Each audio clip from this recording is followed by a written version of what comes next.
Un došu vārdu pirmajam runātājam, Maksim Apinim, biedrības Zaļā brīva enerģētikas pārejas un Eiropas Savienības fonda ekspertam. Nu, labrīt! Tā, es tagad dalos ar jums ar savu ekrānu.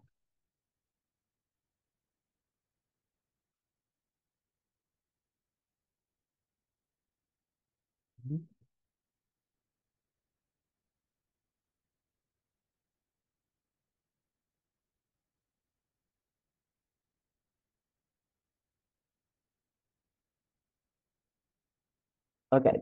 Tātad, kā Arjana jau man pieteica, es mēģināšu īsi.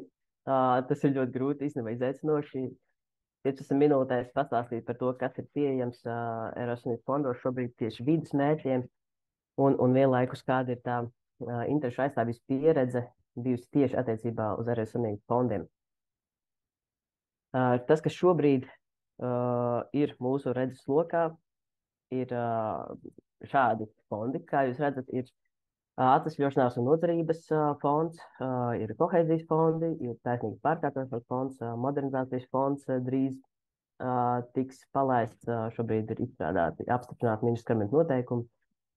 Un tad arī nedaudz pastāstīšu par sociālo klimatu fondu, kas ir uzsācis. Šobrīd tiek izstrādāts, tiek veikts darbs, lai šis plāns tiks sākts izstrādāt, lai mēs varētu šo fondu apgūt, bet tas būs vēlāk pieejams jau nākotnē.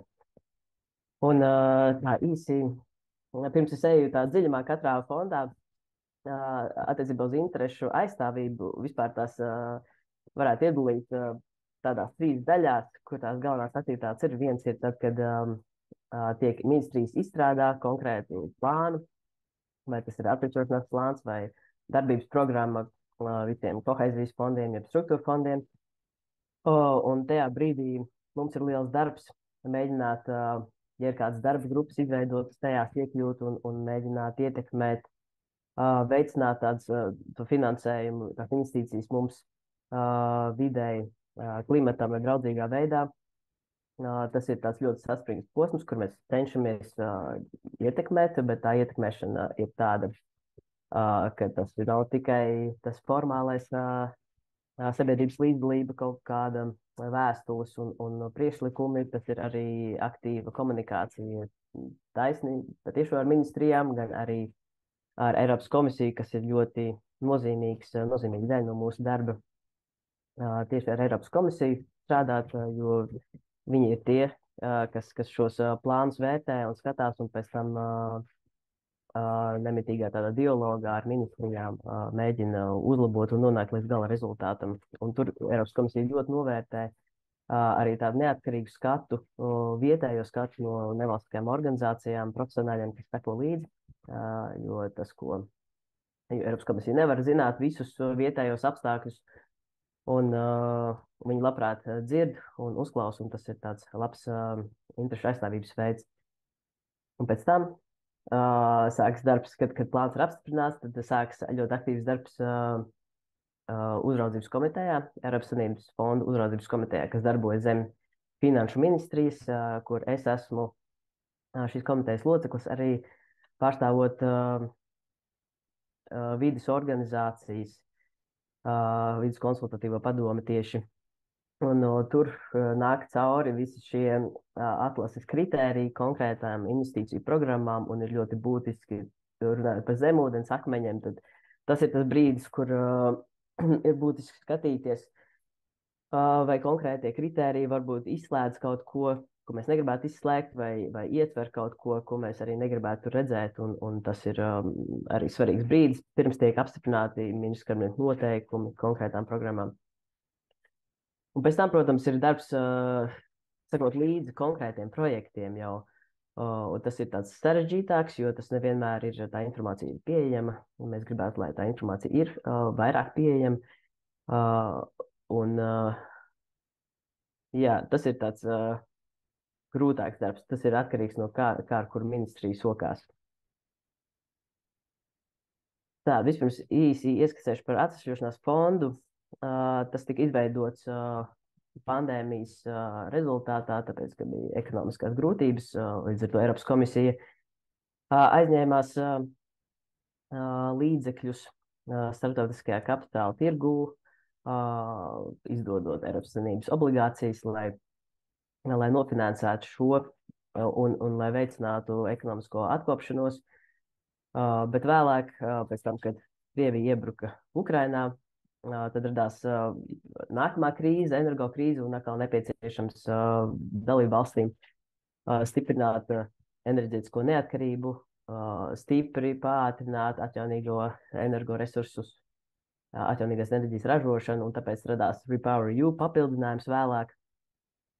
Un tajā sākotnējā plānā, ja var sakot, bija 6 komponentes, un galvenā no tām bija klimata pārmaiņas un vidas ilgspēja, kas tika noteikts, ka tam jābūt 37%, vismaz no visām investīcijām. Un šajā plānā ir daudz labas lietas, piemēram, Rīgas metropoles areāla transporta sistēmas zaļināšana, par ko varbūt Kārlis vairāk pastāstīs, kas ir tāds, man ļoti patīk šis atvesaļošanās plāns, atvesaļošanās fonds, tādā ziņā, ka viņš iet kopā ar reformām, jo kurai investīcijai ir jābūt pretī reformai. Tātad tas nav tikai kaut ko mēs uzbūvējam, bet tas ir arī kaut kādas pārmaiņas, struktūrāls pārmaiņas, vai tas ir normatīva aktu regulējuma izmaiņas, vai kaut kādas administratīvas izmaiņas. Un tas ir ļoti, manuprāt, veiksmīgs tāds formāts. Te ir ļoti daudz arī energoefektivitātes uzlabošanai pasākumi. Piemēram, šobrīd jau notiek daudz māju renovācijas programma, un vienlaikus tur ir atbalsts atjaunīgās enerģijas veicināšanai. Ir būtiska daļa pielāgošanās klimata pārmaiņām. Te varbūt mums ir vairāk, te ir tie zemūdens akmeņi vairāk attiecībā šajā sadaļā tieši uz investīcijām plūdu risku mazināšanai, par ko Valters varētu plaši runāt, un par ko mums visu laiku bija iebildumi tieši ne uz to, ka, protams, plūdu riski ir jāmazina, tas ir skaidrs, klimata izmaiņu rezultātā šis risks pieaug, bet runa ir par to, kā mēs šos plūdu riskus mazinām, ar kādām tehnoloģijām pieejam, lai netiktu vienkārši turpināt padomju pieeja, melorācijas pieeja, kur mēs vienkārši attīram upes, taisnojam, atjaunojam melorācijas kanālus, lai gan ir pierādījies, ka tas nebūtu nav efektīvākais veids, kā novērst plūdu riskus. Ir labāka pieeja, ir veicināt tādus zaļos risinājumus, kur mēs upēm dodam vietu, lai šos ūdeņus varētu uzkrāt kaut kur, kad viņi nāk lielā daudzumā, nevis mēģināt viņus maksimāli ātri novadīt prom, jo maksimāli ātri novadam, tad kaut kur būs tās problēmas, kā piemēram Jēkabpilī. Un tad REPowerEU papildinājums nāca, un tas šī gada septembrī tika apstiprināts Latvijai 124 miljonu eiro, plus aizdevumu iespēja. Latvija izvēlējās aizdevumus neizmantot, lai gan, manuprāt, varbūt, ka būtu bijis vērts tomēr izmantot, citas valstis to labprāt izmanto, viņi nav tik fiskāli piesardzīgi kā Latvija, jo tas aizdevums ir diezgan izdevīgs, un tā mēs būtu varējuši varbūt pātrināt procesus nepieciešamos, bet, septembrī ministrs kabinets apstiprināja, novembrī apstiprināja Eiropas komisija, un tās papildu investīcijas, kas tur ir elektroenerģijas pārvades sistēmas sinhronizācija, kas ir nepieciešama, lai mēs atvienotos no Brela tīkla, respektīvi, lai mēs neesam vairs atkarīgi, neesam vienā sistēmā ar Krieviju, un tur ir zem šīs investīcijas, piemēram, ir lieljaudas bateriju iegāde, lai mēs varam nobalansēt elektroenerģiju, kad tās, lai izlīdzinātu, ka tās ir par daudz un ka tās ir par maz. Ir arī elektroenerģijas pārvades un sadales tīklu modernizācija, kur ir kopējā tīklu jauda palielināšana, piemēram, transformatoru jaudas palielināšana, apakšstaciju izbūve. Tas viss ir ļoti nepieciešams, jo mēs ejam uz to, ka mēs uz elektrifikāciju enerģētikas sektorā, kas saistīts ar atjaunīgās enerģijas lielākām ražošanas jaudām un arī, piemēram, siltumapgādes un transporta pārēju tieši uz elektrifikāciju.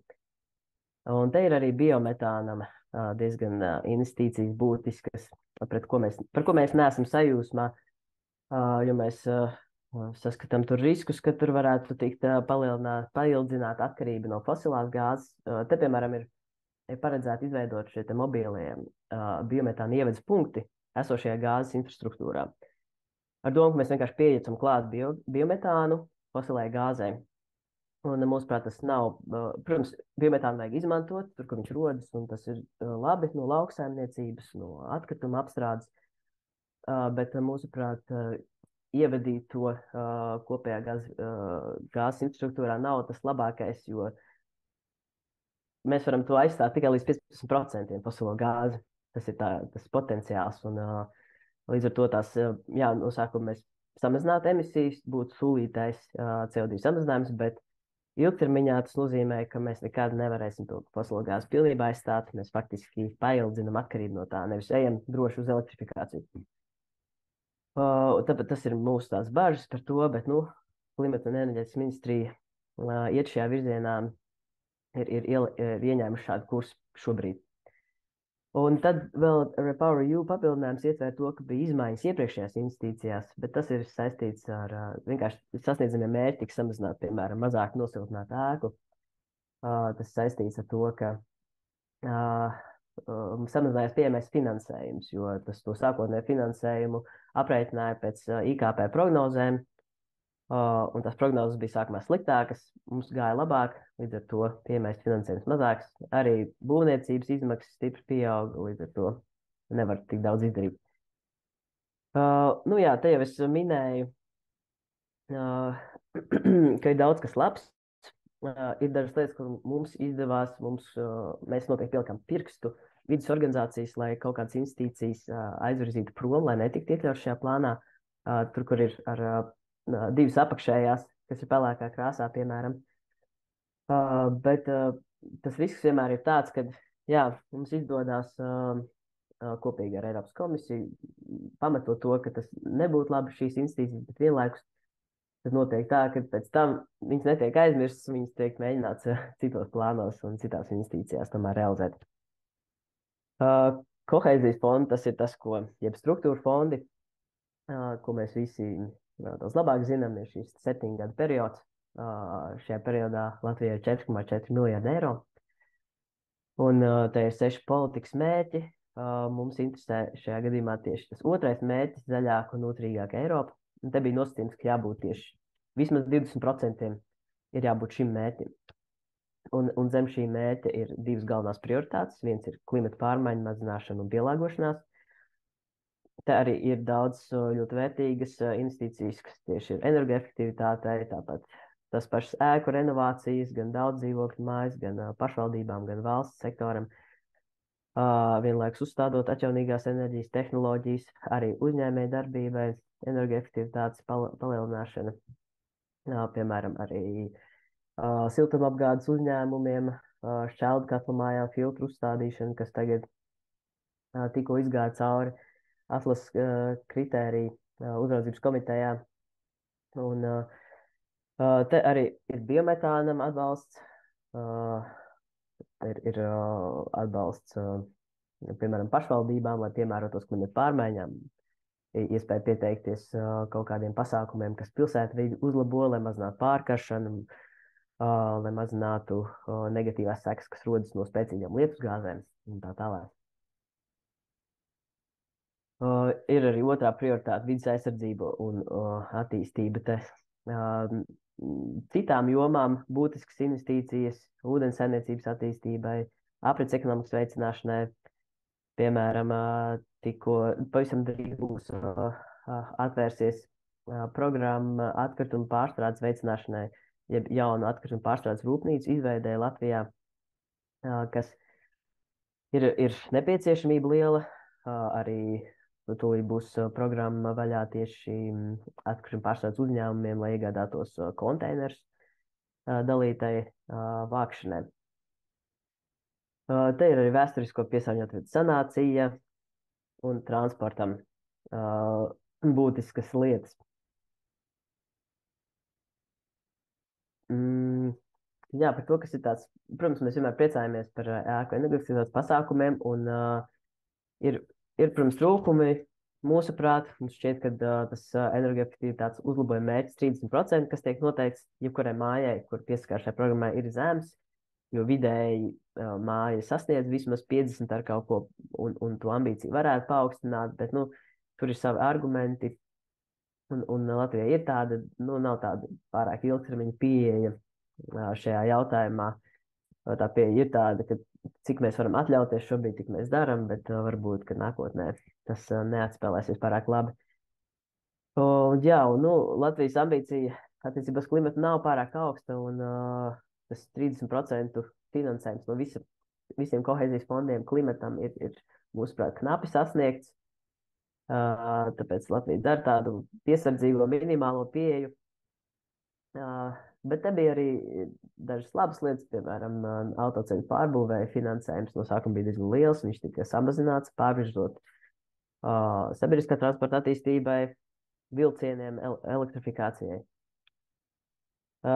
Zem kohēzijas fondiem ir arī taisnīgas pārkārtošanās fonds, kuras finansējums ir mazāks, bet tas ir, tas ir tieši reģioniem, lai mazinātu negatīvās sekas, kas rodas, pārējot uz zaļo ekonomiku, zaļā kursa rezultātā. Un te arī ir būtiski svarīgas investīcijas. Piemēram, šīs investīcijas nav pieejamas Rīgai, Rīgas reģionu pašvaldībām. Bet te mums bija lielākie iebildumi faktiski saistībā ar to kādā veidā mēs rekultivēsim bijušās kūdras iegūs vietas. Jo mūsuprāt, tas, kas šobrīd ir plāns balstās uz viena pētījuma datiem, kas nav ņemams vērā tādā lēmuma pieņemšanā, tāpēc, ka šie dati nav īsti tādi zinātniski uzticami, vienkārši trūkst pētījumu. Bet, diemžēl, tie pasākumi, ko mēs darīsim ar šīm bijušajām kūdras iegūs vietām, balstās uz vienu šo pētījumu, kas starptautiski ir atzīts, ka nav īsti ņemams vērā, izolēti no citiem pētījumiem.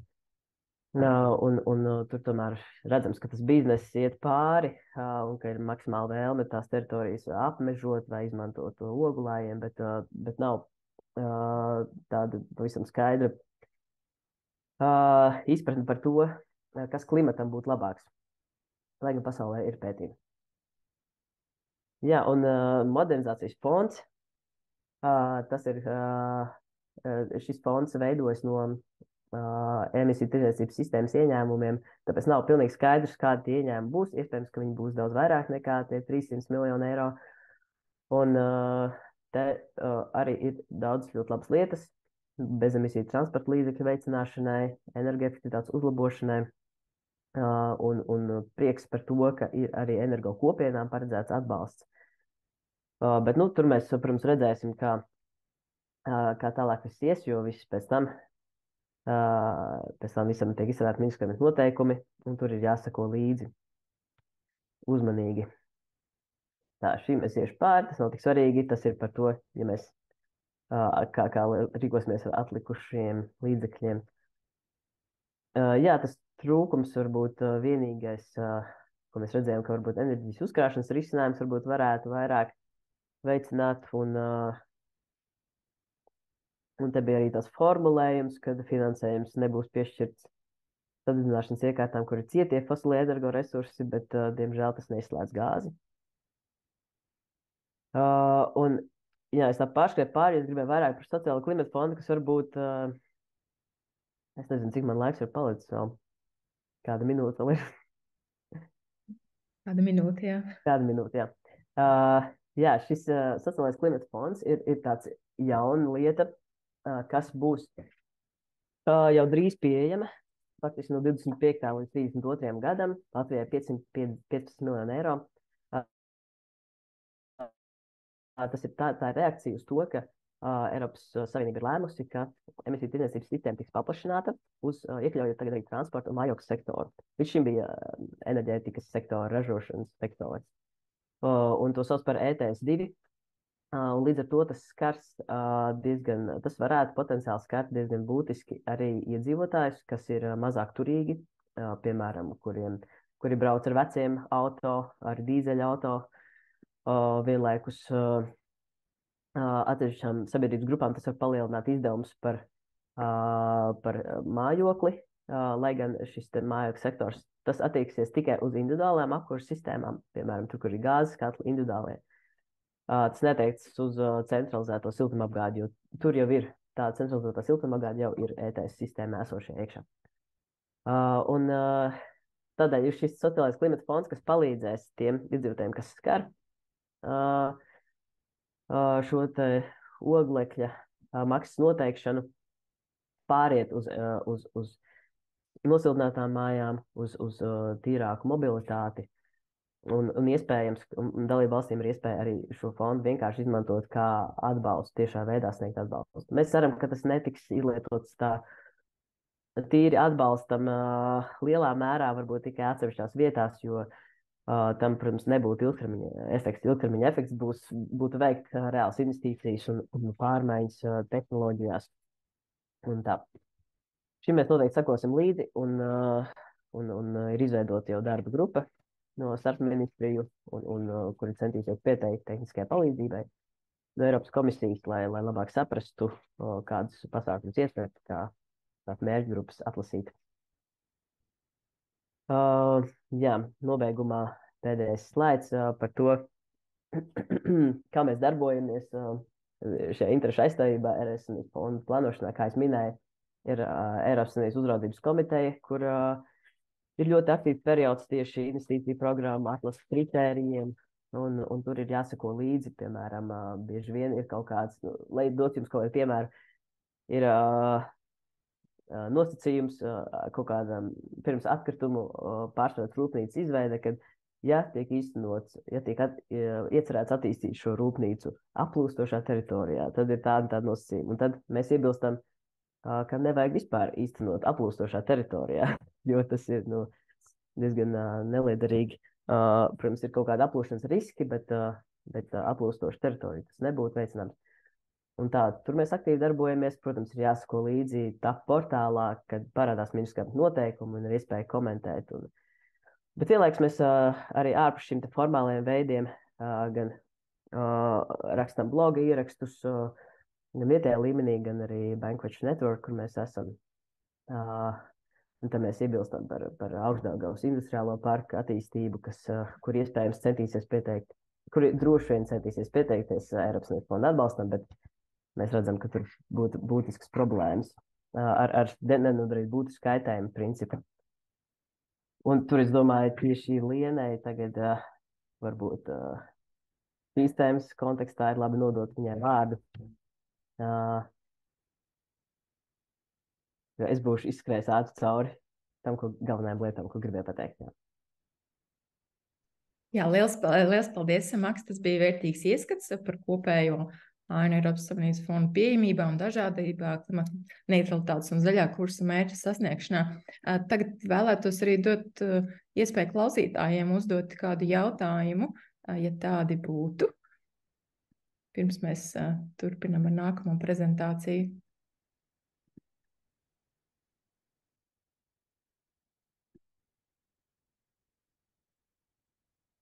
Ja nav jautājumu, tad lūkšu Lienu Krauju pastāstīt par zaļiem principiem. Jā, lūdzu. Labi. Ja nav jautājumu, tad jau viss saprast, kā skolā parasti saka. Tā. Es ceru, ka jūs redzat manu prezentāciju, jā? Labi.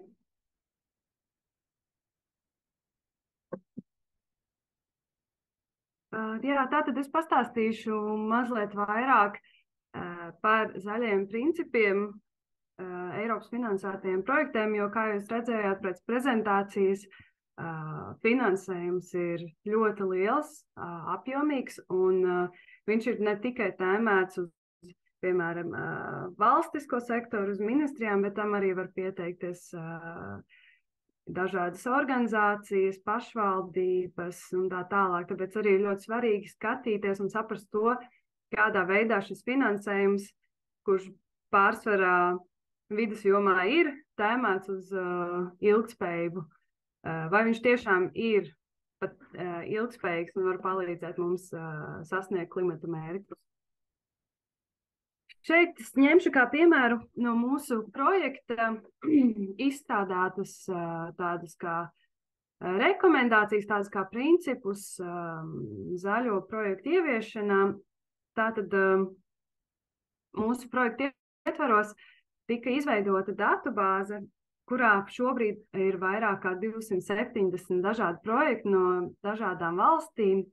Un būtībā šeit ideja bija tāda, ka katra valsts padalās ar dažādiem labās vai arī sliktās prakses piemēriem, kādus viņi ir identificējuši savā valstī dažādos sektoros. Tātad šeit ir principi, par ko es gribēšu šodien vairāk pastāstīt, mēģināšu viņiem iziet cauri diezgan ātri. Un šie ir tādi principi, kas arī iezīmējās lielākajā daļā no šiem projektiem, kas tika apskatīti. Tātad pirmais, ko arī, kā jau jūs saprotat, mums ir vides interešu aizstāvības gads, un tas, par ko vispār Zaļā brīvība iestājās, ir laicīga un tēmēta sabiedrības un vietējo kopienu iesaiste. Par to es tūlīt pastāstīšu mazliet vairāk. Nākamais princips ir darbs reģionālā līmenī, vietējās kapacitātes stiprināšana. Tātad tas ir par to, ka projektu ieviešanā ļoti svarīgi arī būt uz vietas, redzēt, kas tiešām notiek un sadarboties ne tikai ar sabiedrību, bet arī, piemēram, ar pašvaldībām. Nākamais princips ir enerģijas taupīšana, energoefektivitāte un ilgspējīgs transports. Tie ir pirmie soļi emisiju samazināšanā. Tātad, veicot šādu veidu pasākumus, mēs varam bieži vien visefektīvāk un visātrāk samazināt emisijas, un arī vislētāk. Nākamais princips ir tas, ka projektos vienmēr ir jāizskata šo projektu ietekmi uz vidi, ietekmi uz bioloģisko daudzveidību, un arī jāmeklē iespējas, lai pielāgotos klimata pārmaiņām. Jo, diemžēl, klimata pārmaiņas nekur nepazudīs, viņas jau šobrīd notiek un ar gadiem kļūst tikai aktuālākas, tāpēc ieviešot projektus ir ļoti svarīgi saprast to, vai to var kaut kā papildināt ar vidē draudzīgiem veidiem. Un pēdējais princips ir efektīvas komunikācijas ieviešana un izvairīšanās no zaļumaldināšanas. Un tagad es pastāstīšu par katru no šiem principiem mazliet vairāk. Tātad par sabiedrības un vietējo kopienu iesaisti. Ir daudz dažādu iemeslu, kāpēc tas ir vajadzīgs, un šeit prezentācijās iezīmēšu dažus. Pirmais ir uzticības un ilgspējīgas domāšanas veicināšana. Manuprāt, ļoti svarīgi ir tas, ka sabiedrība tiek iesaistīta, jo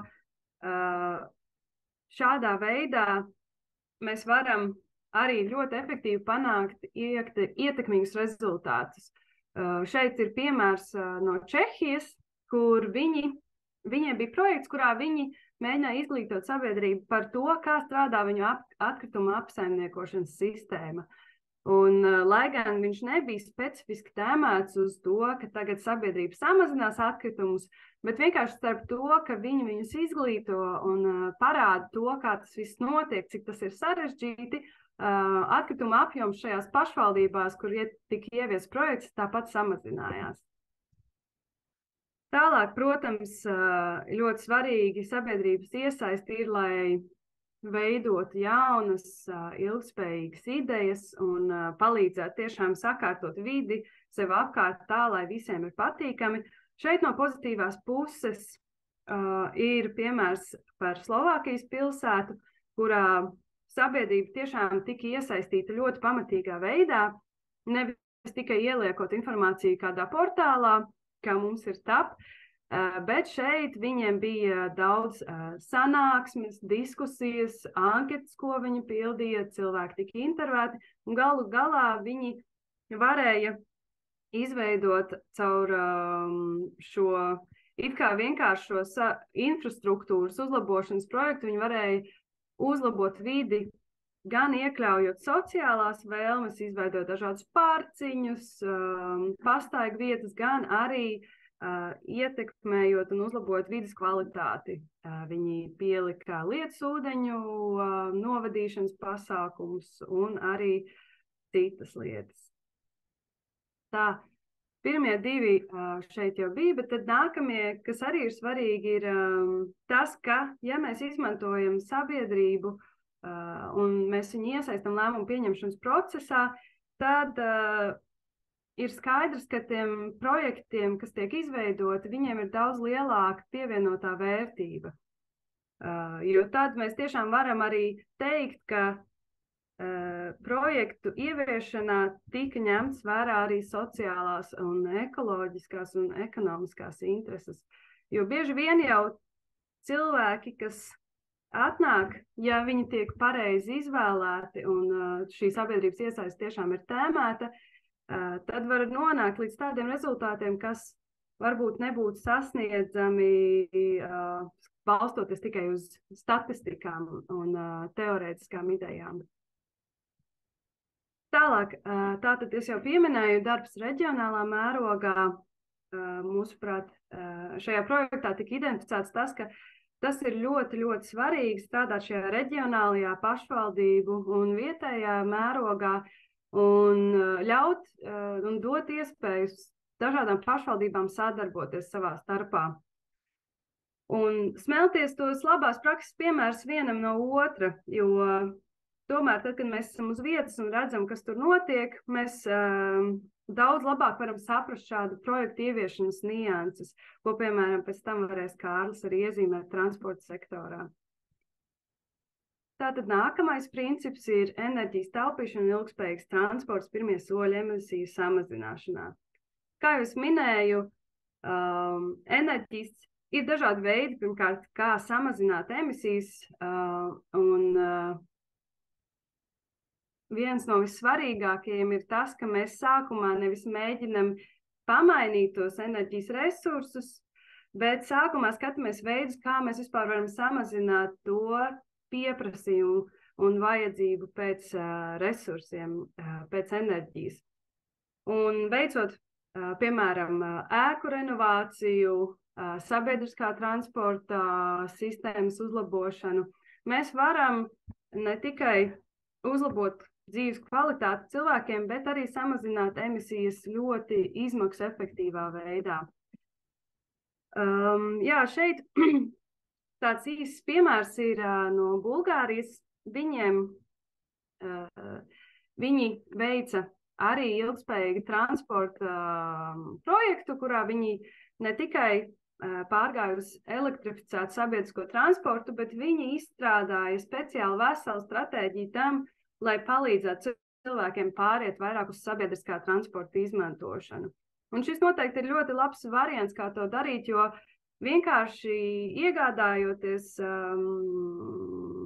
ne gluži neapdomīgi, bet īstermiņā skatoties, iegādājoties dažādus elektriskos transporta līdzekļus, viņi var arī nesniegt līdz galam vajadzīgo emisiju samazinājumu, ja tie cilvēki nesāk mainīt arī savus paradumus, tāpēc tāda ietverošāka projektu izpilde ir noteikti daudz veiksmīgāka. Nākamais – bioloģiskā daudzveidība un pielāgošanās klimatu pārmaiņām. Kā jau mēs zinām, šobrīd mēs dzīvojam klimata krīzes apstākļos, taču, diemžēl, tā ir arī bioloģiskās daudzveidības krīze. Ne tikai mainās temperatūra, laikapstākļi, bet arī notiek ļoti liela dažādu sugu, dzīvnieku, augu sugu izzušana, ekosistēmu kvalitātes samazināšanās, un arī tā ir ļoti, ļoti liela problēma, ar ko ir jārēķinās un ko ir svarīgi saprast. Un tāpēc viens no arī zaļiem principiem ir tas, ka vienmēr ir jāskatās, kādi ir gan iespējamie riski, gan papildinošas iespējas tam, kā mēs varam uzlabot bioloģisko daudzveidību projektu ieviešanas reģionā.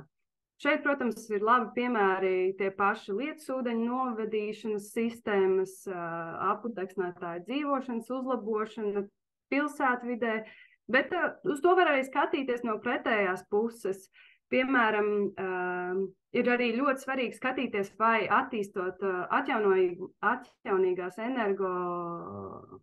atjaunīgās enerģijas projektus, vai šajās vietās jau nav ļoti nozīmīga bioloģiskās daudzveidības zonas. Un tāpēc ir ļoti svarīgi skatīties gan tos riskus, gan iespējas projektu ieviešanā no šāda aspekta. Jā, un pēdējais punkts ir efektīva komunikācija un izvairīšanās no zaļmaldināšanas. Ļoti liela problēma ir tas, ka bieži vien pat, ja tiek ieviesti labi projekti, nav veikta pietiekama komunikācija par tiem.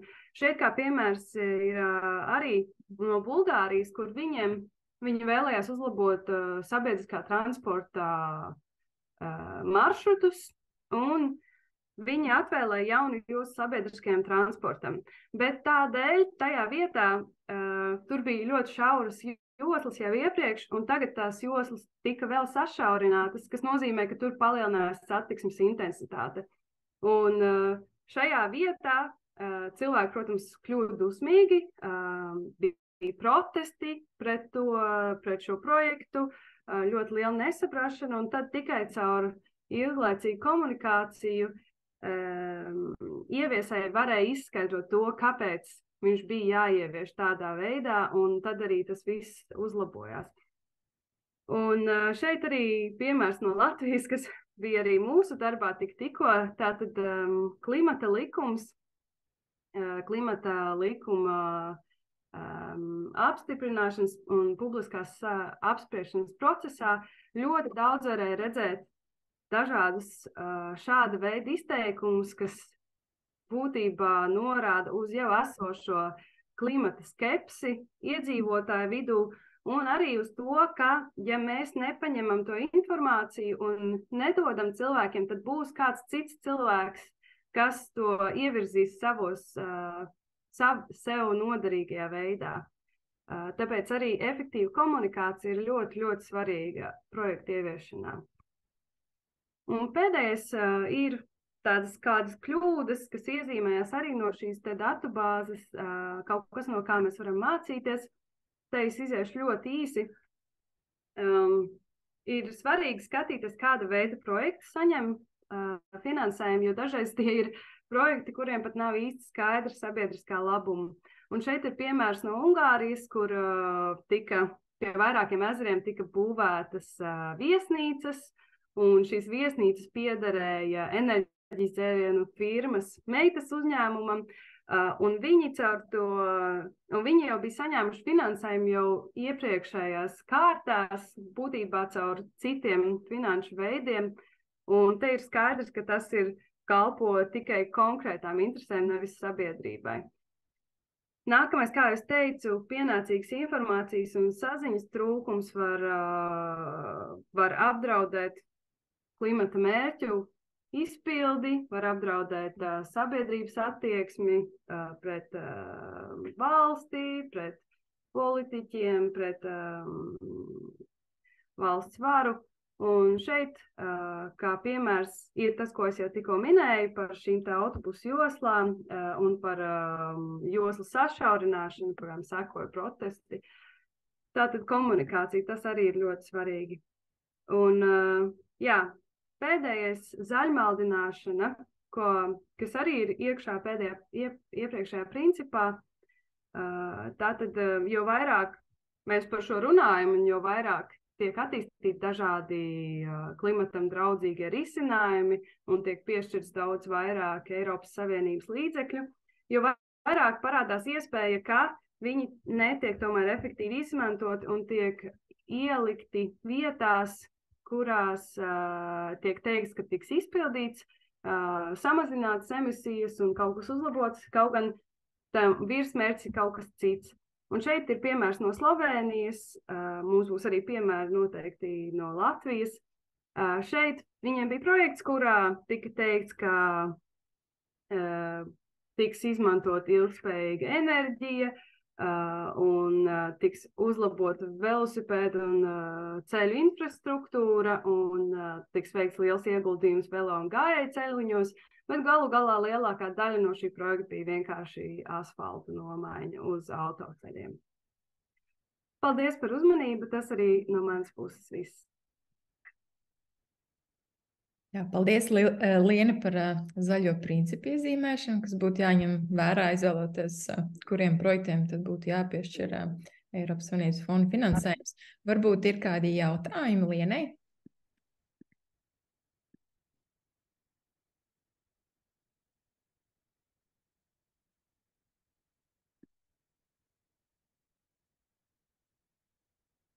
Neredzu nevienu roku paceltu, tad domāju, ka turpināsim. Un došu vārdu Kārlim Menziņam, Cieliporta Latvijas vadītājiem, biedrības Zaļā brīva ekspertam, kurš mums iepazīstinās, kā tad veids ar Eiropas Savienības fondu izmantošanu transporta nozarē. Jā, labdien visiem. Atradīšu īsto logu, ar ko dalīties. Jā, mums vajadzētu tagad redzēt ekrānu. Kā jau iepriekš minēju, es šajā reizē pievērsīšos vairāk tam, kā publiskā sektora finansējums ir izlietots transporta nozarē un cik klimatam draudzīgi ir šī izlietošana.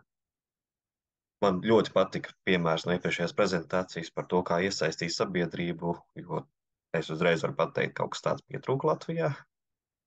Jo es, kad aptvēru šos 28 projektus, kurus es apskatīju no mājaslapas esfondi.lv, kur ir apkopot visi klimata, Eiropas Savienības finansējuma attiecīgi izlietojumi, tad skatoties uz tiem projektiem, kuriem vajadzēja tieši sabiedrības iesaisti, liekas, ka Latvijā tāda praksa vēl nav ieviesta. Kopumā es saskaitīju vairāk nekā 50 projektus, kad veicu šo pētījumu, kas saistīti ar transportu nozare. Lielākā daļa ir tiešām saistīta ar infrastruktūru, teiksim, ceļu uzlabošana vai šoseju uzlabošana. Tur tiešām milzīgas summas aiziet. Tāpēc nav brīnums, ka ir 1,5 miljards eiro, tur, no kuriem 1 miljards ir, nevis miljons, ir Eiropas Savienības fondu finansējums. Bet no tiem 28 projektiem, kurus es izvēlējos, kopējais finansējums bija vairāk nekā 400 miljonu eiro, no kuriem gandrīz 300 miljonu eiro bija Eiropas Savienības fondu finansējums. Un tās nozares, kā es sadalīju šos projektus, bija investīcijas zinātnē un tehnoloģijās, infrastruktūrā un transporta līdzekļos. Tādas 3 galvenās aspekti, galvenās jomas, kuros apskatīšu šos projektus. 9 projekti zinātnē un tehnoloģijā, kas kopumā bija 6,3 miljoni, līdzīgi kā visur citur, aptuveni 2/3 ir Eiropas Savienības līdzfinansējums. Te varēja novērot tiešām dažādus tos projektus, gan pie vilcienu piedziņas sistēmas uzlabošanas, gan pie autobusu siltumsūkņu izstrādes, gan daudz dzīvokļu namu automašīnu uzlādes risinājumiem un dažādi tiešām tālāk veidi bija. Katrs no tiem 9 projektiem, kurus apskatīju, bija pilnīgi cits novirziens. Bet bija interesanti, ka būtībā šo finansējumu uzņēmums izmanto kā brīvu naudu, lai varētu attīstīt savu produktu. Vai tas ir labi, vai tas ir slikti? Nevienmēr šī nauda tiek izlietota priekš sabiedrības vajadzībām. Būtībā produkts jauns pienāk klāts, sabiedrībai no tā ir ļoti minimāls efekts, ja vispār ir. Viens uzņēmums konkrēti gāja, ja mēs paskatītos viņu mājaslapā, viņam ir viens Eiropas Savienības projekts pēc otra, tur gandrīz ar 6 līdz 9 mēnešu atšķirību, un tad vismaz no malas izskatās, ka šis konkrētais uzņēmums pārtiek tikai no Eiropas Savienības naudas, no Eiropas Savienības projektiem. Un tad parādījās jautājums, vai vispār kāds no atbildīgajām instancēm pārbauda, vai šī ideja, uzņēmums, kurš šo ideju attīsta, vai tas ir dzīvotspējīgi. Ja, teiksim, uzņēmums pārtiek tikai no projektiem, no projektu naudām, tad rodas jautājums, cik sabiedrībai vajadzīgs ir šāds uzņēmums. Infrastruktūrā arī 9 projekti tika apskatīti. Protams, te uzreiz ir lielākas summas. Ja iepriekšējā gadījumā mēs runājām par gandrīz 7 miljoniem eiro, tad šeit ir 250 miljoni, 1/4 miljards. Arī 2/3 Eiropas Savienības fondi, dažādi novirzieni, gan ielas atjaunot, gan uzlādes tīklu priekš elektriskajām mašīnām izveidošana, tramvaju līniju izbūve un tramvaju iegāde, autobusu iegāde, tas gan ir nākamajā. Tas šeit neiegāja iekšā, jo te ir kopā tramvaju līniju izbūve un tramvaju iegāde, bet, kā jau es minēju, pietrūk tieši šis, kurā ir padomāts vairāk par projektam nepieciešamo, ka, teiksim, ja atjauno ielu, konkrēti viens gadījums bija, kad atjauno ielu, kas būtībā pieved pie lielāku uzņēmumu pilsētā. Skaidrs, ka tā doma ir, ka no galvenā ceļa tas mazais posms, tie gandrīz 200 metri, atjauno ceļa segumu, bet tur apkārt ir vairākas mājas, kāpēc nepielikt kaut kādus soliņus vai labāku drenāžu, varbūt labāku apgaismojumu.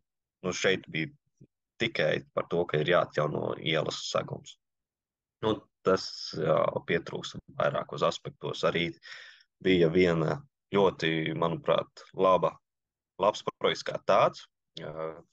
Bija domāts par park and ride pilsētai un uztaisīts atjaunots stāvlaukums, viss smuki apstādījumi izveidoti, arī soliņi pielikti.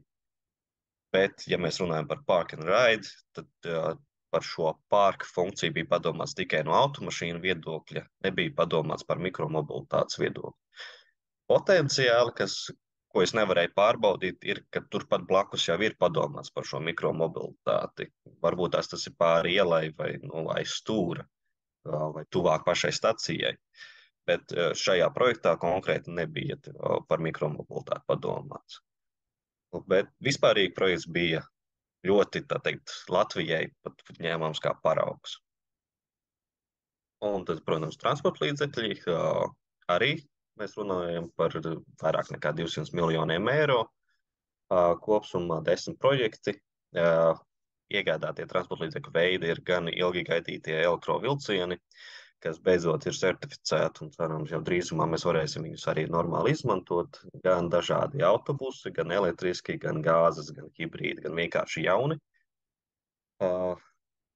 Un tad, ja mēs skatāmies uz elektriskajiem un gāzes projektiem, tad izpalika jautājums par infrastruktūru bieži vien, ne visos gadījumos, bet gandrīz visos, kur bija runa par šiem transporta līdzekļiem, nebija projektā, zinot to, ka tas viņiem ir pirmais autobus, vai kas ir elektriski vai ar gāzi, nav projektā iesaistīta infrastruktūra, kā viņus uzlādēt vai uzpildīt. Un, ja mēs runājam tīri par gāzes vai Eiro 6, tad mēs varētu arī pieminēt, ka tā ir zaļmaldināšana savā veidā, sakot, ka hei, tagad būs super duper labāk. Tas, ka ir jaunāks autobus, tas, protams, jau ir labāk nekā iepriekšējais, bet, ja mēs skatāmies ilgspējīgas virzienā, tad šiem pašiem autobusiem viņi savā eksploatācijā tieši pilsētvidē ienesīs ļoti daudz šo izplūdes gāzes, kas, mēs jau skaidri zinām, ka tās ir skaitīgas mūsu veselībai un videi. Tāpēc labāk, ja mēs runājam par to, ka, hei, tagad būs pilsētvide zaļāka, tad mēs to nedarīsim, sakot, ka mēs nopirkām jaunus dīzeļa autobusus. Un tad, cik tad draudzīgs ir šis publiskajā finansējuma izlietojums transporta nozarē? Tādas viennozīmīgas atbildes nav. Ir tiešām parauga projekti, un tad ir zaļmaldināšanas projekti. Vidējā temperatūra 10 baisu skalā, es teiktu, būtu starp 5 un 6, jo tur tiešām atšķīrās gan tas, ka zinātnē ir daži projekti, kas likās ļoti daudzsološi cerībā, ka tas tiešām varētu ne tikai Latvijai būtu aktuāli, bet visai Eiropai vai pasaulē, līdz pat jauniem dīzeļa autobusiem. Katram projektam būtībā ir, kur piesieties un kā tas var būt sabiedrībai noderīgāks, bet kas ir svarīgākais, ka valstī pašai nav nekāda mērķa vai novirzes, kā vajadzētu attīstīt transporta sektoru. Tāpēc katrs dara kā māk vai kā pēc saviem ieskatiem. Piemēram, pilsēta Valmiera iegādājās sev elektrisko autobusu vai uzrakstīja projektu par elektrisko autobusu. Laikam dabūja akceptu, 3 mēnešus vēlāk iesniedz vēl vienu tieši tādu pašu identisku projektu vēl viens autobus. Un kāpēc uzreiz nevarētu uzrakstīt, kad vajag 2 elektriskos autobusus, nevis sadalīt to viens, ok, dabūjam akceptu, tad otru arī. Vai es tā pieļauju, ka tās bija scenārijs, jo izskatījās ļoti amizanti lasīt teju identisku, nosaukums vienīgi mainījās projektam. Un tieši šīs, ka valstī nav tās novirzes, ko sagaidīt no transporta sektora, tas ļoti traucē vispārīgi gan privātajiem biznesiem, jo nav saprotam, kāda būs likumdošana tālāk, gan arī šīs publiskā finansējuma izlietošanai. Nu, ar to es arī gribētu noslēgt savu prezentāciju. Es mēģināju īsi, lai nebūtu pārāk garlaicīgi. Tālāk vārds nākamajam. Jā, paldies, Kārla. Liekas, ka iezīmējas, ka bieži vien projektos varbūt nav līdz galam arī izdomāts par daudzām niansēm un ir tiešām arī uzlabojumi un nepieciešams vairāk vadlīnijas. Un varbūt ir kāds jautājums no klausītājiem, pirms mēs dodam vārdu nākamajam runātājiem.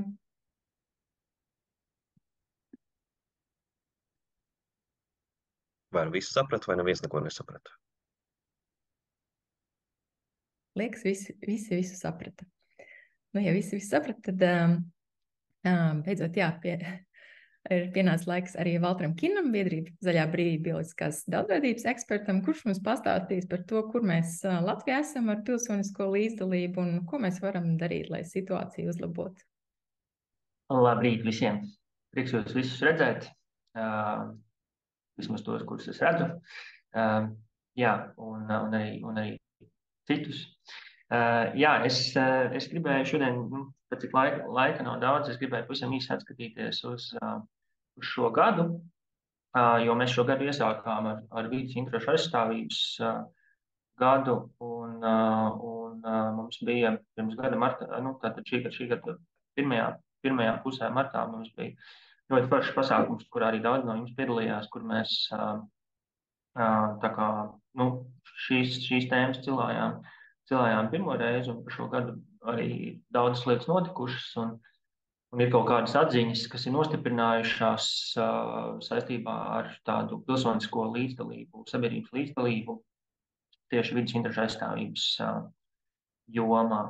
Un vēlreiz gribu uzsvērt to, ko es uzsveru tagad katrā prezentācijā, kur ir runa par pilsonisko līdzdalību, pilsonisko aktīvismu un sabiedrības līdzdalību, ir tas, ka tiešām tas nav tikai formāls process, tā ir iespēja uzlabot pārvaldību un stiprināt demokrātiju. Un faktiski aktīvi iedzīvotāju līdzdalība ir pamats, tas ir pats valsts pamats, kas tiešām faktiski nodrošina demokrātiju. Un tas liek saprast mūsu lēmumu pieņēmējiem, politiķiem, naudas sadalītājiem, gan Eiropas, gan nacionālā līmenī, ka mēs tomēr sekojam līdzi, un ka mums rūp, kas mūsu valstī notiek un kā tiek tērēta gan mūsu nacionālais finansējums, gan Eiropas Savienības nauda, un kā tiek pieņemta lēmumi. Un tās tiešām ir mūsu visu tiesības. Un šitais ir no valsts kancelēs prezentācijas, kas jau bija šī gada sākumā. Tātad, mēs zinām, ir dažādi līdzdalības veidi, un biežākās līdzdalības formas mums ir Eiropas Savienībā, kad ir bijis kontakts ar politiķi vai darbojies kādā nevalstiskā organizācijā, nēsājis tur kampaņas piespraudi, petīciju parakstījis vai demonstrācijā piedalījies. Šo veidu ir tiešām ļoti daudz un dažādi, un šie nebūtu nav visi. Un arī Latvijā mēs arī šī gada laikā esam tomēr jutuši, kad kaut tā kā ledus mazliet ir sakustējies. Ir ļoti grūti to objektīvi novērtēt. Mums nav šobrīd svaigāko datu par pilsoniskās līdzdalības indeksu vai kaut kādām tādām lietām, bet tomēr mēs piketi par vidas tēmām notiek aizvien biežāk. Cilvēki no dažādām nozarēm aizvien vairāk par šīm tēmām interesējās un izsakās. un pieprasa kaut kādas izmaiņas, un kaut kādas pārmaiņas ir. Šī ir bilde no piketa pret likumu, kas bija par skūtu sašķidrinātās dabasgāzes termināli. Tas bija šī gada sākumā, kur arī, tātad tas bija tiešām bija būtiski un pamatot iebildumi pret to, kādā veidā tika šis likums pieņemts un kas šajā likumā tika virzīts un iekļauts. Un savukārt šī ir bilde no pat notikušā piketa pret vecu mežu izciršanu, kas arī ir kā sekas ilgstošai, jau kādu laiku esošai, tādai, nav pareizi teikt latviešu narratīvu, aizmirst, kāds bija tas vārds, bet tātad tai sabiedriskajai domai, kura bieži izskan tam vēstījumam, kas bieži izskan no politiķiem pēdējā laikā par to, ka klimatu vārdā mums ir jāaizstārt veci meži, un kas, protams, tur ir skaidrs, ka tas arguments ir baltiem dīgiem šūts, un to runā mežrūpniecības un kokrūpniecības industriju lobbyis. Un tas ir atspoguļojies vairākos politikas dokumentos pēdējā laikā, gan arī tiešām politikas izteikumos. Un šajā piketā šo piketu faktiski organizēja tiešām ne vidas organizācijas, bet kultūras darbinieki un vienkārši aktīvi iedzīvotāji. Un tas bija tiešām ļoti patīkami un liels redzēt, ka šāds spēks ir un veidojās. Un, kā jau es teicu, mums nav pierādījumu, ka sabiedriskā līdzdalība pieaug, taču, manuprāt, noteikti tā kļūst pamanāmāka, pieejamāka, gan caur šo arī tīri objektīvi, caur šo tiesību aktu portālu, kas tagad ir pieejams, gan aktīva mēdīju darbu, gan NVO darbu. Šīs rūpes par vidi dabu vairs nav tikai vidas NVO burbulis. Un arī kontekstā par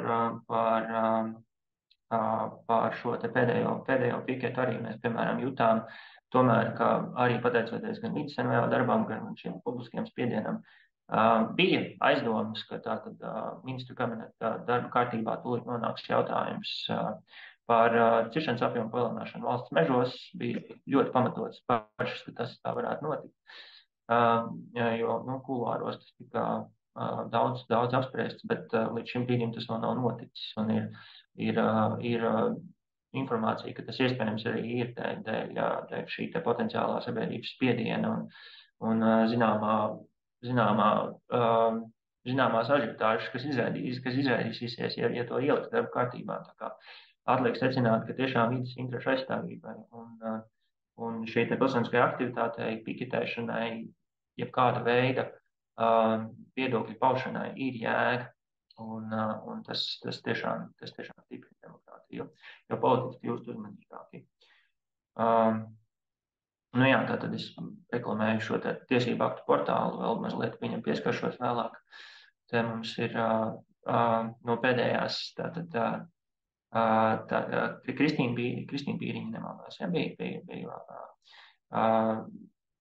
atskatījās uz šo te piketu un saņemot balvu par producēšanu vai par režisēšanu, tiešām izcēla šo gadījumu. Tātad šī te vietējo apkārtņu rīcības grupu attīstība arī. Šī cita Daugavpils, kas ir vietējā apkārtņu rīcības, vietējā apkārtņu Daugavpilī, apkārtņu tāda rīcības grupa Daugavpilī, kas ir izveidojusies un tiešām ļoti aktīvi darbojās, lai mainītu Daugavpils vidi politiku, ietekmētu, kur nauda tiek izlietota Daugavpilī. Un tiešām ir liels prieks redzēt, ka tas notiek. Un ka tā vairs nav tikai vidas nevalstisko organizāciju tāds rūpals, jo ir skaidrs, ka mēs nevaram ar visu tikt galā. Tātad vēlreiz īsa reklāma šim tiesību aktu portālam. Mēs visu laiku visu laiku uztraucamies, kāpēc nav publiskas lielas kampaņas un reklāmas šim te portālam. Tātad tas ir portāls, kurā ik viens var pieteikties, pierakstīties, lai saņemtu jaunumus par tiem tiesību aktiem un dažādiem politikas dokumentiem, kas iet cauri par noteiktām tēmām. Un jā, tiešām ļoti aicinu visus izmantot. Man liekas, ka mums būs jākomunicē finansu ministrijā, valsts kancelējai, ka ja viņi nereklamēs, tad mēs reklamēsim. Jo, jā, tur vajadzīga reklāmas kampaņa. Nu jā, bet tajā pašā laikā ir arī negatīvas tendences. Mēs, joprojām ir negatīvas parādības. Mēs redzam, ka daudz lēmumu dokumentu tiek pieņemti slepenībā, izstrādāti bez pietiekamas konsultēšanās ar sabiedrību. Šis piemērs par Nacionālo enerģētikas un klimatu plānu, kas burtiski, jūs redzat, tātad tika iedod.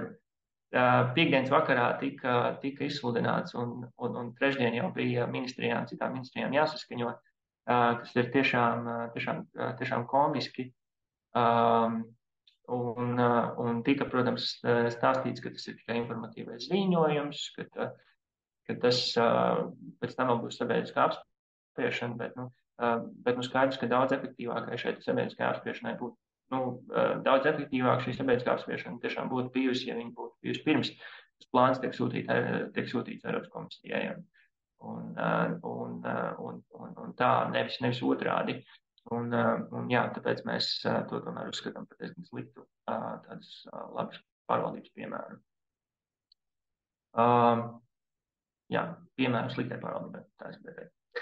Un jā, mēs redzam, jā, kad tomēr ir daudzos gadījumos šī sabiedriskā apspriešana ir ķeksītis projām, un ar to mums būs jāstrādā vēl ilgi. Droši vien tas darbs nekad nebeigsies, lai to mainītu, bet viena lieta, kas, manuprāt, netiek pietiekami akcentēta un ko mēs tiešām varam mainīt un ko mums vajag mainīt, tas ir cieņas trūkums publiskajās apspriedēs. Arī starp internetu komunikācijā, protams, tas ir ļoti izteikti, ka mēs bieži tiešām, es teiktu, ka sabiedrība nemākam īsti varbūt uzvesties. Un arī publiskajās apspriedēs Zaļā brīvība ir piedalījusies daudzās un vairākās, un tas, ko es dzirdu arī no saviem kolēģiem, gan no Zaļās brīvības, gan no citām vidas organizācijām, ka tās ir ļoti smagi pasākumi organizatori. Lai par ko būtu šī publiskā apspriešana vai publiskā apspriede, vai tas ir tur dabas plāns, vai tur vēja parku attīstība vai jebkas, ir ļoti, ļoti fiziski smagi, pat ja tu ieguldi, emocionāli smagi, pat ja tu ieguldi tiešām lielu darbu, ļoti, ļoti godīgi esi sagatavojies, lai kaut kādu aspektu prezentētu vai projektu prezentētu. Tev vienalga nāk pretī tāda ļoti, ļoti negatīva, ļoti uzbrukoša attieksme. Un, protams, ka ir pamatoti kritizēt, tāpēc tās sabiedriskās apspriešanas ir, lai kritizētu, lai ieteiktu, lai izteiktu iebildumus, bet tas, kas mums, manuprāt, ļoti, ļoti pietrūkst sabiedrībā, ir tieši spēja saglabāt cieņu vienam pret otru, neskatoties uz viedokļu atšķirībām. Un lai veicinātu to, lai mēs gribam, lai būtu šo publisko apspriešanu vairāk, būtu tiešām ļoti svarīgi nepataisīt viņus par ļoti, ļoti nepatīkamiem pasākumiem. Tad arī nav jābrīnās, ka pašvaldības izvairās viņus organizēt vai protams, tas nav attaisnojums, bet jā, to būtu nākotnē vairāk jāstrādā. Un tādu kā svidu analīzīti uzmetu, jā, tātad, kas man liekas kā draudi, kas arī šī gada laikā vēl mazāk konsultēšanās ar sabiedrību. Nezaļi politiskie spēki atbildīgās ministrijās, es neesmu baigajā starā par to salikumu arī, kas ir šobrīd šajā valdībā, un kompromisi, kuros daba un vide tiek upurēta, aizmirsta. Videi vissvarīgākās ir tiešām šobrīd, kas ir vidas un reģionālās attīstības ministrija, zemkopības ministrija, bet, protams, ir svarīgs arī transporta ministrijas, citas ministrijas, jo, faktiski jau visur tā vide tomēr iet cauri. Un vēl viens risks, tāds drauds, tas ir faktiski risks, ar ko vienkārši ir jāstrādā, ir, ka vides un dabas aizsardzības mērķi nevienmēr tiešām sakrīt ar vietējo kopienu un kopienu iedzīvotāju interesēm un uzskatiem.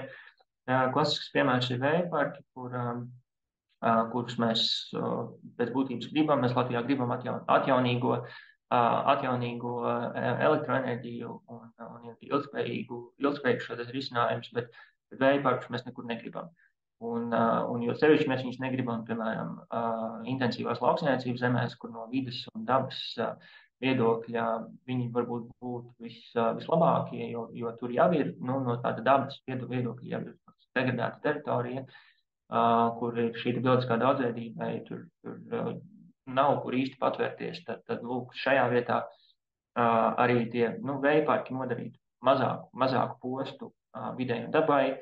Tā pašā laikā vietu viņi tik lielu neaizņem ar lauksaimniecisko darbību, tur joprojām var nodarboties apkārt, bet to savukārt negrib vietēji iedzīvotāji, kas bieži kaut kādās sabiedriskajās apspriešanās mēdz būt izteikumi par to, ka labāk tad mežā prom no acīm, kur atkal cilvēki neapzinās, kāds apjoms pirmkārt meža ir jāizcēt, lai vispār ievestu vēja parka šīs te turbīnas iekšā un apkalpots to visu, un kādu postu tas nodara kuģiem, pārņēma un citām sugām.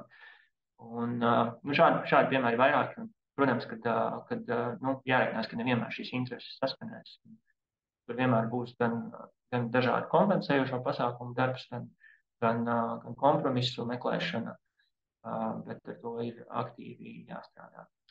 Un tad mums ir iespējas un tiešām labas idejas, kuras šī gada laikā dažādos pasākumos izdalījās, bet tas nemaz nav viss.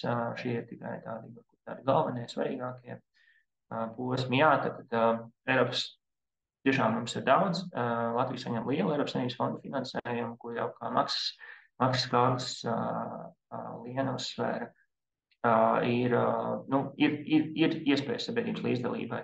Eiropas Savienība dod naudu, Eiropas Savienība arī pieprasa kaut kādus standartus, kurus varbūt mēs paši savu finansējumu izlietojumā tik ļoti neredzam iestrādātus šos principus, bet ja mums liekas, ka šie principi, kad vidas ilgspējas principi tiek pārkāpti, tad, ja mēs pasūdzamies Eiropas Savienībai, tad mamma var to naudu arī atņemt vai neiedot vai samazināt, un līdz ar to arī šis te īstenotājs, investīcijas īstenotājs ir spiests vairāk klausīties.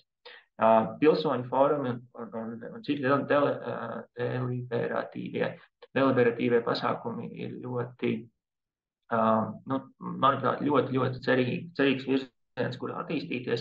Par to var ļoti daudz pastāstīt Providus organizācija, tur ir arī dažādi materiāli pieejami. Tas ir dārgs pasākums, bet tas ir ļoti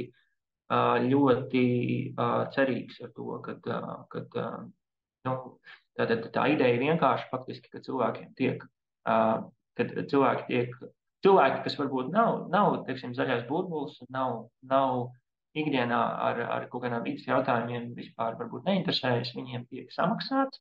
Viņi tiek vai citādā veidā kompensēts viņu laiks, viņi tiek uzaicināti uz kaut kādu konkrētu problēmas risināšanu, konkrētas problēmas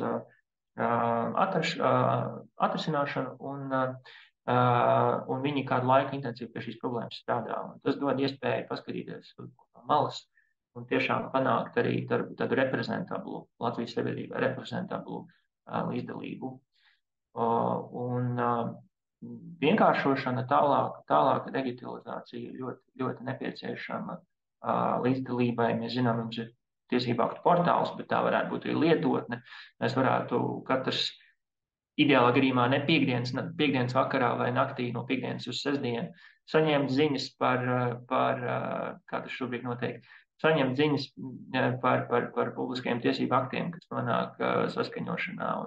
Un mums būtu lielāks iespējas uz viņiem reaģēt, un tas process būtu vienkāršāks.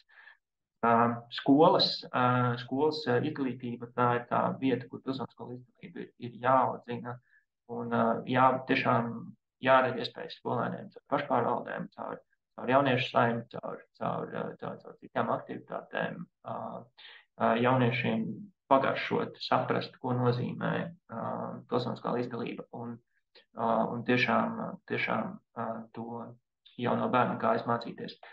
Vietējās apkaimes es jau pieminēju, tātad lielāks atbalsts tiešām šīm te lokālajām rīcības grupām vietējām, jo pie mums ļoti bieži nāk cilvēki ar dažādām problēmām par to, ka katlu māju ceļi tur pārāk tuvu dzīvojamai mājai vai dedzinātavu, un daudzos vairākos gadījumos mēs tiešām varam reaģēt un palīdzēt, bet ir arī ļoti daudz gadījumu, kuros mēs nevaram, un mums vienkārši nav vidusorganizācijām nav tādas kapacitātes. Tāpēc ir svarīgi rīkot, veidot šīs apkaimes un vietējās organizācijas vietējā līmenī. Un tas, par ko mēs arī plānojam, par ko mēs domājam, un es vienkārši gribu to pateikt skaļi, lai tas varbūt, ja ne mums, tad kādam citam vai sadarbībā ar kādu materializētos, es ļoti gribētu nākotnē izveidot šo te rīku, kas ir kā palīgs, kas būtu kā palīgs vidas interešu aizstāvībā, kas būtu kā noteicējs. Te ir piemērs no dzīvnieku policijas, kas ir par to, ko darīt, kad atrod nelaimē nonākušu savvaļas dzīvnieku, kad skaidrs zina, vai tur dzīvnieks ir tur vienā vai otrā situācijā, tāds vai šitāds, tad attiecībā uz šo te vidas interešu aizstāvību mēs varētu teikt, vai tas ir Eiropas Savienības fonda finansēts, kurā stadijā tas ir, vai tas ir pašvaldības projekts vai saimnes projekts. Vai tur, teiksim, valsts kaut kāda investīcija. Mēs varētu izveidot tādu rīku, kas palīdz vieglāk saprast, kā norentēties, ko tieši darīt. Un tādā veidā arī vieglāk konsultēt sabiedrību. Emocionālākas kampaņas, kas tiešām emocijas ir liela lieta, un tam nav obligāti tas emocijas un fakti var iet roku rokā, un tiem ir jāiet roku rokā, un caur emocionālām kampaņām, publiskajām kampaņām var arī daudz panākt. Un tā. Tās tādas galvenās idejas. Man vēl ir, faktiski tāds, kā prezentācija beigusies, jautājumi var sākties, bet tas, ko es arī gribēju pajautāt jums, ir, klausītājiem kādas pozitīvas vai negatīvas tendences vai draudus vai iespējas tajā pilsoniskajā līdzdalībā saskatāt jūs, varbūt kaut kas, ko es nenosaucu, ko gribētu vēl papildināt, pieminēt. Ja kāds vēlas droši var izteikties. Es varbūt tās iemetīšos, jo es salīdzinoši nesen esmu ar Zaļo brīvību kopā iesaistījies projektos, bet esot ar Zaļo brīvības, var pateikt, ka pazūd pamazām tas viss slikti attieksme. Kaut kas notiek ne tā kā gribētos, un notiek diezgan bieži kaut kas ne tā kā gribētos, bet ir iespējas to tā kā vismaz efektu mazināt vai vispārīgi apstādināt. Ka tādas opcijas vispār pastāv. Paldies, Kārli. Varbūt kāds no klausītājiem arī var droši uzrakstīt čatā,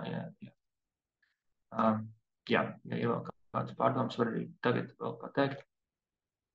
Vai arī uzdot kādu jautājumu, arī var droši. Es pats sev jautājumu. Gribēju pateikt lielu paldies par iespēju izzināt un pielietot, jo arī mūsu bezjebkuma veikaliņš ieber.lv jau 4 gadus izglīto un iedvesmo tieši par tiem mazajiem solīšiem un mazajām ikdienas izvēlēm. Vēl aktīvi strādājam ar raidījumiem, izzinu un pielietot tieši par to, ka jo mēs vairāk zināsim par vēja ģeneratoriem, jo mēs būsim imūnāki pret šo te zaļu maldināšanu, varēsim pieņemt atbildīgākus lēmumus. Tā kā liels paldies, bija ļoti vērtīgi. Paldies, Agnes. Mums ir arī komentārs no Baibas Baltvilkas, kā draudz vides jautājumu tālāka polarizācija. Un to mēs, kā vidas organizācijas, nevaram daudz ietekmēt.